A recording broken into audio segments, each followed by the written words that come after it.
Welcome students, आज हम आपकी न्यू सेशन में आज पहले वीडियो में आपके लिए टेंसेज स्टार्ट करने जा रहे हैं। टेंसेज जो कि आप हर क्लास में पढ़ते हुए आ रहे हैं, कोई नया टॉपिक आप लोगों के लिए नहीं है ये, लेकिन फिर भी शुरुआत वहीं से करते हैं जहाँ से टेंसेज की स्टार्टिंग होती है। यानी टेंसेज जो कि आपको टाइम बताते हैं, समय बताते हैं, काल जिसको कहते हैं समय, और ये आपके तीन होते हैं, present tense, past tense, future tense. हर स्टूडेंट इनको जानता है। हिंदी में इनको वर्तमान काल, भूतकाल और भविष्य काल कहा जाता है। प्रत्येक के चार भाग होते हैं जो भी आपको पता है। सिंपल, कंटिन्यूअस, इसको प्रोग्रेसिव भी बोलते हैं, परफेक्ट और परफेक्ट कंटिन्यूअस। ठीक है, चार ही हो गए, यानी टोटल एक टेंस के चार पार्ट हो गए। अब सबसे पहले हम आगे बढ़ते हैं आपके प्रेजेंट इंडेफिनिट टेंस, या फिर इसको सिंपल प्रेजेंट टेंस भी कहते हैं। इसकी हिंदी में पहचान सब बच्चे जानते हैं। हिंदी वाक्यों के अंत में ताहे, तीहे, तेहे, ताहू आदि शब्द आते हैं, जिसे वह जाता है, वह खाता है, वह खेलता है, वह पढ़ता है, यानी ताहे, तीहे, ताहू आदि शब्द आते हैं हिंदी में बात करें तो। इंग्लिश में जो आपके पेपर होता है, जहाँ पर सबसे ज़्यादा इंपॉर्टेंट है, जो ये है आपके एडवर्ब्स, यानी इन वर्ड से आप पहचान लेंगे कि ये जो सेंटेंस आया है, इसमें जो आपको वर्ब फिल करनी है, जो फिल इन द ब्लैंक्स वाले आते हैं, वहाँ पर आपको ये बहुत हेल्प करते हैं, जो मैंने आप लोगों के लिए यहाँ पर लिखे हुए हैं। ये जितने भी always, open, sometimes, regularly, usually, generally, rarely, daily, frequently, seldom, everyday, week, month, year, यानी ये वर्ड्स आपको नजर आए तो वहाँ पर आपके प्रेजेंट सिंपल टेंस आएगा। ठीक है, उसके बाद में ये यहाँ पर नोट लगा के मैंने लिखा है, यदि वाक्य में सार्वभौम सत्य, सार्वभौम सत्य यानी जो सदा सत्य होने वाली बातें होती है, जो घटनाएं होती है, जिसे यहाँ पर आपको पता है कि पृथ्वी सूर्य के चक्कर लगाती है, तारे रात में चमकते हैं, ये जो भी जितने भी आपके सार्वजनिक मतलब सार्वभौम सत्य, जो सदा सत्य होने वाली घटनाएं होती हैं, वो आपको प्रेजेंट सिंपल टेंस में लेनी है। इसके बाद में जो वैज्ञानिक तथ्य होते हैं, साइंटिफिक फैक्ट्स होते हैं, जैसे कि पानी 0 डिग्री पर जम जाता है, 100 डिग्री पर उबल जाता है, यानी जो विज्ञान के जो भी फैक्ट्स हैं, साइंटिफिक फैक्ट्स, वो सब भी क्या है, किस में आते हैं, सिंपल प्रेजेंट टेंस में आते हैं। ठीक है, इसके बाद में है आध्यात्मिक सत्य, जो भी आध्यात्म से जुड़ा स्पिरिचुअल ट्रुथ होते हैं, जो भी आध्यात्मिक बातें होती है, जो अच्छी बातें होती है, वो बातें हमेशा किस में आती है, आपको पता होगा, स्पिरिचुअल ट्रुथ किस में आते हैं, प्रेजेंट इंडेफिनिट टेंस में। जो भी कहावतें हैं, मुहावरे हैं, जो भी अच्छी बातें हैं जो कही जाती हैं, वो कभी पास्ट या फ्यूचर में नहीं कही जाती है। वो जैसा बोएगा या जैसा बोता है वैसा काटता है, इंसान जैसे कर्म करता है वैसे फल उसे प्राप्त होते हैं। ठीक है, यानी जो भी चीज़ है, जो भी कहावत है, मुहावरे हैं, सब प्रेजेंट सिंपल टेंस में आते हैं। अब यहाँ पे मैंने लिख दिया आदि हो तो सिंपल प्रेजेंट टेंस का ही यूज होता है। ये तो हो गया इसका यूज कहाँ पर करते हैं। अब हम आगे बढ़ते हैं, इसका फॉर्मूला यानी इसका सूत्र, यानी सेंटेंस मेकिंग, यानी कहाँ पर सब्जेक्ट आता है और सब्जेक्ट क्या क्या सब्जेक्ट हो तो कौन सी वर्ब आती है। सबसे पहले तो मैं आपको बता दूं, इसमें वर्ब की फर्स्ट फॉर्म आती है, विशेष ध्यान रखना, इसमें वर्ब की फर्स्ट फॉर्म आती है। सब्जेक्ट हो गया सबसे पहले कर्ता, जिसको हिंदी में बोलते हैं कर्ता, यानी जो कार्य को करता है। फिर होती है वर्ब यानी क्रिया, क्रिया की प्रथम अवस्था आती है फर्स्ट फॉर्म। उसके बाद में ऑब्जेक्ट और फिर अदर्स होते हैं। ऑब्जेक्ट यानी कर्म। अब यहाँ पर ये मैंने सूत्र नंबर 1 लिखा है, यानी सब्जेक्ट के साथ वर्ब की फर्स्ट फॉर्म आएगी, फिर ऑब्जेक्ट आएगा। कब आएगा, विशेष ध्यान दे, जब कर्ता कौन हो, आई, वी, यू, दे, और प्लूरल का मतलब आप समझ गए होंगे। प्लूरल का मतलब होता है, मैं हिंदी में भी लिख देता हूँ, बहुवचन, यानी जब संज्ञा बहुवचन हो, आई हो, वी हो, यू हो, दे हो, तो क्या होता है, फर्स्ट फॉर्म आती है मात्र। यहाँ पर हमने उदाहरण भी लिख दिया है, बॉयज। अब बॉयज क्या है, यहाँ पर ध्यान दीजिए, बॉयज क्या है, बॉयज पर आप ध्यान दीजिए, ये बहुवचन है, एस लगा हुआ है, प्लूरल है, तो हमने क्या लिखा, ये सब्जेक्ट लिख दिया। अब वर्ब की फर्स्ट फॉर्म क्या लगाए, केवल फर्स्ट फॉर्म। फर्स्ट फॉर्म क्या होती है, गो होती है, गो हमने यहाँ लिख दिया। ठीक है, और टू स्कूल यहाँ पर आपने ऑब्जेक्ट लिख दिया, यानी बॉयज गो टू स्कूल, ये सब्जेक्ट हो गया, ये वर्ब, ये ऑब्जेक्ट, ये सब्जेक्ट हो गया, वर्ब हो गया, ऑब्जेक्ट हो गया। ठीक है, इसके बाद में आई प्ले क्रिकेट, ये हो गया आई, यहाँ पर प्ले, ये वर्ब होगी, ये क्रिकेट हो गया, आई प्ले क्रिकेट। ठीक है, ये सब्जेक्ट हो गया, वर्ब होगी, ऑब्जेक्ट हो गया, यानी ऑब्जेक्ट या फिर आप इनको अदर्स भी कर सकते हैं। मान लीजिए किसी भी ये ऑब्जेक्ट है, ऑब्जेक्ट नहीं है तो आप इसको अदर्स में काम में ले सकते हैं। लेकिन स्टार्टिंग कहाँ से होगी? सब्जेक्ट फिर वर्ब की फर्स्ट फॉर्म से। क्यों आया फर्स्ट फॉर्म? मैंने बता दिया, आई वी यू दे प्लूरल यानी बहुवचन हो तो केवल आपको वर्ब की फर्स्ट फॉर्म लगानी है। ये हो गया इसका फॉर्मूला नंबर 1। इसी में फॉर्मूला नंबर 2, इसको दो भागों में बना लिया हमने। सब्जेक्ट के साथ फर्स्ट फॉर्म आएगी, दोनों में देखिए यहाँ पर भी फर्स्ट फॉर्म आ रही है, यहाँ पर भी फर्स्ट फॉर्म आ रही है। लेकिन यहाँ पर एक चीज प्लस हो गई, और वो क्या हो गई? प्लस एस या ईएस। ये क्यों हुआ? क्योंकि यहाँ पर आपके जो सब्जेक्ट है वो चेंज हो गया, यानी जो भी करता है वो चेंज हो गया। यहाँ पर ही है, सी है, इट है, कोई नाम है और एक वचन है। सिंगुलर को क्या बोलते हैं? एक वचन। मैं यहाँ पर हिंदी में भी लिख देता हूँ, इसको बोलते हैं एक वचन। तो ये एक वचन हो गया। अब इनके साथ क्या लगाना है आपको? एस या ईएस, यानी इसमें तो केवल फर्स्ट फॉर्म लगानी है, इसमें फर्स्ट फॉर्म के साथ एस या ईएस लगाना है। यानी ये प्लस हो गया, ये प्लस हो गया, यहाँ पर ये एक में ईएस एक में एस प्लस हो गया। अब सब्जेक्ट हमने लिखा बॉय, ये यहाँ बॉयज था, यहाँ पर बॉयज था तो फर्स्ट फॉर्म दिया केवल बॉय है, तो यहाँ पर हमने क्या लिखा? गोस। क्यों लिखा? क्योंकि फर्स्ट फॉर्म के साथ एस या ईएस लगाना है। अब ये भी समझाऊंगा एस कहाँ लगाना है, ईएस कहाँ लगाना है। गोस टू स्कूल यानी ये सब्जेक्ट हो गया, ये वर्ब हो गई, ये बाकी अदर्स हो गई। यहाँ पर भी ये सब्जेक्ट हो गया, ये आपके वर्ब हो गई, ये ऑब्जेक्ट हो गया। यानी कि सब्जेक्ट वर्ब और एस या ईएस और फिर ये। ठीक है, क्लियर है? बस कोई कंफ्यूजन नहीं है इसमें। ये करता हूं तो केवल फर्स्ट फॉर्म लगानी है, सेकंड वाले में फर्स्ट फॉर्म तो लगानी है, साथ में एस या ईएस लगाना है। आइए आपका कंफ्यूजन भी दूर कर देते हैं कि एस कहाँ आता है और ईएस कहाँ आता है। अगर ये यहाँ पर देखिए क्रिया के फर्स्ट फॉर्म के अंत में ये शब्द दिए हुए हों, जैसे double S, S H, C H, X O Z, ये हो तो फिर आपको क्या लगाना है? ईएस लगाना है। विशेष ध्यान दें, तो फिर ईएस लगाना है। इसीलिए यहाँ पर गोस में ईएस आया, क्योंकि लास्ट में ओ दिया हुआ है। ये देखिए ओ दिया हुआ है, तो इनमें तो आपको ईएस लगाना है। और जहाँ पर ये शब्द नहीं हो लास्ट में, वहाँ पर केवल एस लगाना है। ध्यान देना, जब ये शब्द हो वर्ब के अंत में और कर्ता कौन हो, ये नहीं है कि इनमें लगा दो, इनमें तो केवल फर्स्ट फॉर्म लगानी है।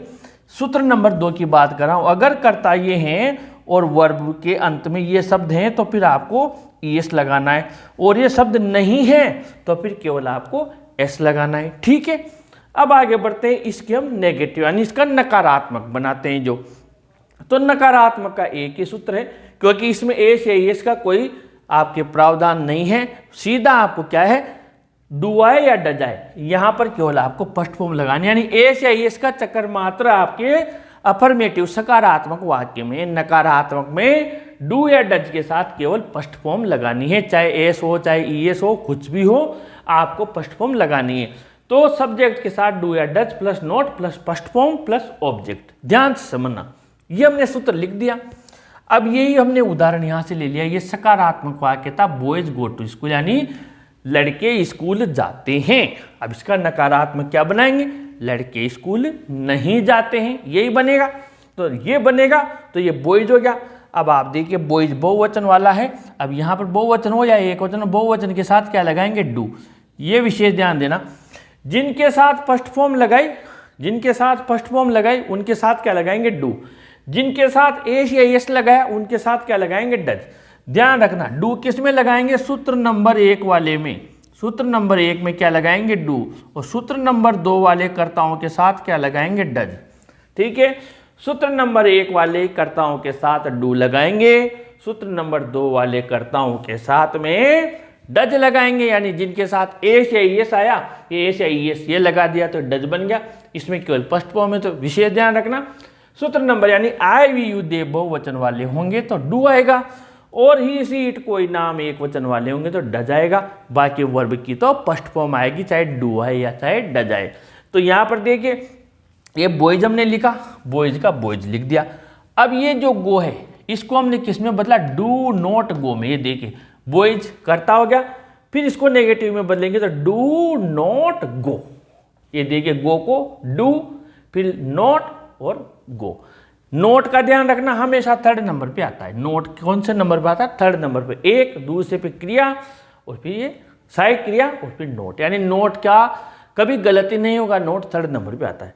तो हमने यहाँ लिखा boys do not play cricket, ये बॉयज लिख दिया, फिर ये बॉयज सब्जेक्ट हो गया, फिर डू लिख दिया, ये डू हो गया, फिर नोट लिख दिया, ये नोट हो गया, फिर वर्ब लिख दी, प्ले, प्ले लिख दिया, और यहाँ पर हमने ऑब्जेक्ट क्रिकेट लिख दिया। अब यहाँ पर हमने बॉयज गो टू स्कूल का boys do not play cricket लिख दिया। आप चाहे तो इसको boys do not go to school में भी लिख सकते हैं, वैसा का वैसा लिख सकते हैं, boys do not go to school, ताकि आपको कंफ्यूजन नहीं होगा। मैंने क्रिकेट वाला बना देता, मैं स्कूल वाला ही लिख देता हूँ, यानी boys do not go to school. ठीक है, ये वैसा का वैसा हो गया, ये अफर्मेटिव हो गया और ये यहाँ पर नेगेटिव हो गया। अब सेकंड वाले का देख लेते हैं, आई प्ले क्रिकेट। ठीक है, अब वैसे ही करेंगे जैसे आई क्या है, यहाँ पर सब्जेक्ट है, प्ले यहाँ पर आपकी सहायक क्रिया है इस सूत्र के अनुसार, और इसमें बदलेंगे तो क्या करेंगे, आई का आई लिख दिया, ये देखिए, और इस प्ले को किस में बदलेंगे, डू नॉट फिर प्ले लिखेंगे, यानी सब्जेक्ट में आई लिख दिया, नेगेटिव में बदलेंगे तो किस में बदलेंगे, सब्जेक्ट के बाद क्या आएगा, डू लिख दिया, फिर क्या आएगा, नोट लिख दिया, फिर वर्ब की फर्स्ट फॉर्म प्ले, ये प्ले ये ले लिया, ये प्ले ले लिया, फिर ऑब्जेक्ट क्रिकेट ले लिया। ठीक है, यानी आई प्ले क्रिकेट का नकारात्मक बना डू नॉट प्ले। आप यहाँ पर क्लियर कर लीजिए, ये जो वर्ब होती है इसको यहाँ पर ऐसे बदल लीजिए, ये कभी जिंदगी में आपके कंफ्यूजन ही नहीं होगा। ये देखिए, यही बदल के लिए आप तो, ये प्ले है ना, यही बदल दीजिए डू नॉट प्ले, यही बदल दीजिए, ये गो है ना, यही बदल दीजिए डू नॉट गो, ये यही बदल दीजिए। अब इनको उठा कर लिया यहाँ पर आई के साथ में, I do not play, I do not play. अब क्या बचा है बदलने के बाद, क्रिकेट लिख दिया। ऐसे बॉयज, ये बॉयज, अब इसको बदल के ले आओ डू नॉट गो में, ये बता रहा मैं डू नॉट फर्स्ट फॉर्म गो में, और ले आओ, फिर बचा जो टू स्कूल यहाँ लिख दो।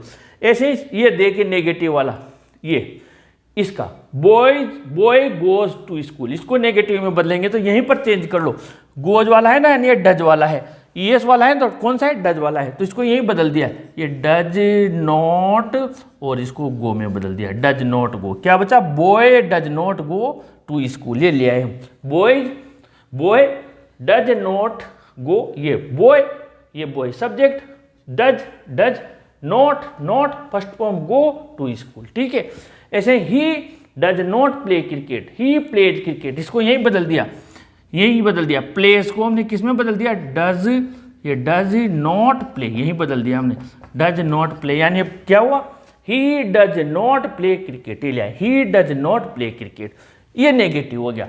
तो अफर्मेटिव हो गया, ये नेगेटिव हो गया। इसका इंट्रोगेटिव और इंट्रोगेटिव नेगेटिव भी दोनों भी देख लेते हैं। इसी में हम आगे बढ़ेंगे इंट्रोगेटिव सेंटेंस, यानी प्रश्नवाचक वाक्य। प्रश्नवाचक वाक्य में क्या होता है कि जब हेल्पिंग वर्ब होती है वो कर्ता के पहले आ जाती है, यानी सब्जेक्ट के पहले जब हेल्पिंग वर्ब आ जाती है तो वो सेंटेंस आपके क्या बन जाता है, इंट्रोगेटिव सेंटेंस बन जाता है, यानी प्रश्नवाचक वाक्य बन जाता है। यहाँ पर देखिए हमने नेगेटिव वाले में डू डज बाद में लिखा था सब्जेक्ट के, यहाँ पर इसमें डू डज सब्जेक्ट के भी पहले आ गया, यानी जब कर्ता से भी पहले सहायक क्रिया आ जाती है तो वाक्य प्रश्नवाचक हो जाता है, और अंत में लास्ट में आकर आप क्वेश्चन मार्क यानी प्रश्नवाचक वाक्य लगा देते हैं, प्रश्नवाचक चिन्ह लगा देते हैं।